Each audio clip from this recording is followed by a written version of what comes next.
ఆకాశవాణి విశాఖపట్న కేంద్రం.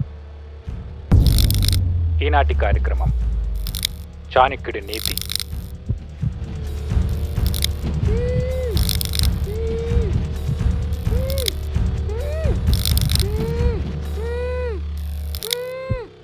ఎవరు ఎవరది?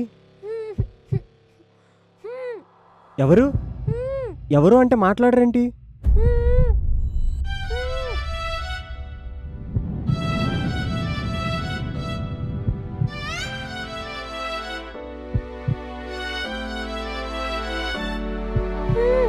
ఏంటి ఊ అంటావు?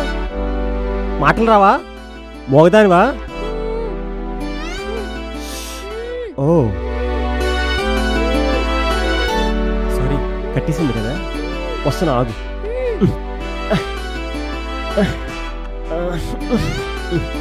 దూరం ఉందంటిది.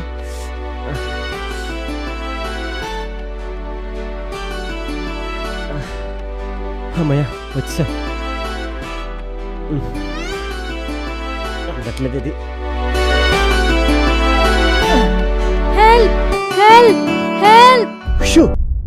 ఎందుకంత గట్టిగా అరుస్తున్నావు? అసలు నన్ను ఎందుకు కిడ్నాప్ చేసావు? నేను ఎక్కడున్నాను? నన్నేం చేయొద్దు ప్లీజ్. నీకు సరిగ్గా కళ్ళు కనబట్టలేదు అనుకుంటా. నిన్ను కట్టేసినట్టే నన్ను కట్టేశారు. నేను కిడ్నాప్ అయ్యాను. నిన్ను కూడా కిడ్నాప్ చేశారా? నిన్నెందుకు కిడ్నాప్ చేశారు? అది తెలియకే 2 రోజుల నుంచి బిర్యానీ తిని పడుకుంటున్నా. అండ్ వన్ మోర్ థింగ్, అంత గట్టిగా అరవమాక, గొంతు పోద్ది. అరవకపోతే ఎలా? ఎవరొక్కరు మనకి హెల్ప్ చేయాలిగా. కిడ్నాప్ చేసినోడు అరిచి కీ పెట్టిన వినబడి ప్లేస్లో పెడతాడు కదా, ఆ మాత్రం సెన్స్ లేదా? నిజమే కదా.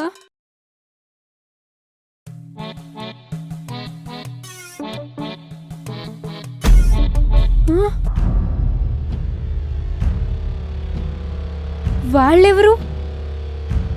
ఓ వాళ్ళ మన ముందు బ్యాచ్ కిడ్నాప్ చేసి చంపేశారు.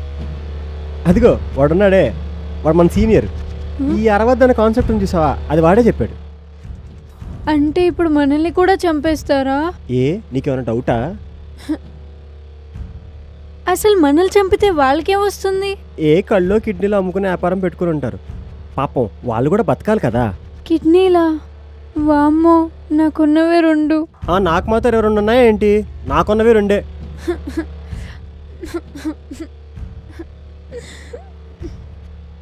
ఏడవ మాక, ఏడిస్తే ఏం రాదు.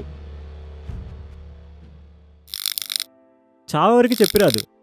అలాంటిది మన టెలిగ్రామ్ ఇచ్చి మరీ వచ్చింది. నీ చావులో నేను, నా చావులో నువ్వు. వాట్ ఏ కోఇన్సిడెన్స్ కదా. అవును. మన లైఫ్లో సమాధానం సంజాయిషి చెప్పుకోవాల్సిన పర్సన్స్ కొందరు ఉంటారు. అలా నీ లైఫ్లో ఎవరైనా ఉన్నారా? సంజాయిషి చెప్పుకోవాల్సిన తప్పు, సమాధానం చెప్పుకోవాల్సిన సంఘటన నాకెప్పుడు ఎదురవ్వలేదు. అయినా నేను అందరితో హ్యాపీగానే ఉన్నా. అంటే మనకేమైనా ఎఫెక్ట్ అయితే, మనం పోతే ది మోస్ట్ ఎఫెక్టెడ్ పర్సన్ ఒకరు ఉంటారు కదా, అలా నీ లైఫ్లో ఎవరైనా ఉన్నారా? ఎందుకు ఈ డొంక తిరుగుడంతా? లవర్ ఉన్నాడా అని డైరెక్ట్గా అడగచ్చుగా. అడగచ్చు, కానీ క్యారెక్టర్ డిసైడ్ చేసేస్తారు కదా మీరు. అందరూ అలా ఉండరు. ఎనీవే, నేనైతే ఎవరిని లవ్ చేయలేదు. అయితే మనం ట్రై చేసుకోవచ్చు అన్నమాట. ఏంటి? ఏం లేదు.